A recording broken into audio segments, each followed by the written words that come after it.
আজকে আমরা আলোচনা করব অক্টাল সংখ্যার যোগ পদ্ধতি। 7 আর হলো 5, 7 5 12, 12 থেকে 8 বিয়োগ করে থাকে 4, এই 4 বসাও 4, হাতে থাকে কত 1, হাতে থাকে 1, এই একই জায়গায় বসাও অথবা শূন্যের জায়গায় বসাও বা মনে মনে রাখো এই হাতে আছে, এই আছে 2 আর হাতে আছে 1, কত হয় 3। আমার বেস থেকে কিন্তু ছোট, বেস থেকে ছোট হলে ওই সংখ্যাটা বসে দাও 3, 3 বসাও, হাতে কিছু থাকে না। এবার এই আছে 4 আর এই আছে 5 আর 4, 4 5 কত, 4 আর 5 9, আমার বেস থেকে বড়। 9 থেকে আমার 8 বিয়োগ করো, 8 যদি বিয়োগ করে থাকে 1, এই 1 বসাও,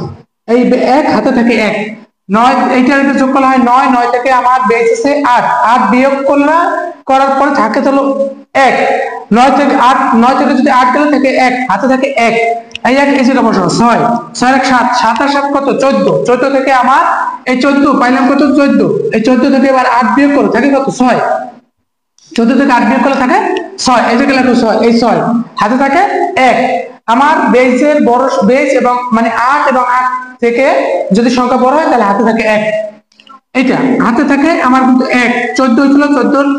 আর 14, 14 থেকে 6 8 বিয়োগ করলাম থাকে 6, থাকে হলো হাতে থাকে 1, 2 2 এর 3, 3 আর হলো 6, 6 আর 3 9, 9 মানে বেস আছে কত 8, 9 থেকে 9 থেকে যদি 8 বিয়োগ করি থাকে কত 1, এই 1 বসাও, এই 1 হাতে থাকে 1, আর কোন সংখ্যা নাই, হাতের 1 এই বসাই দাও, এটাই ব্র্যাকেট দিয়ে আটকে দাও, এই হলো বেস দিয়ে দাও।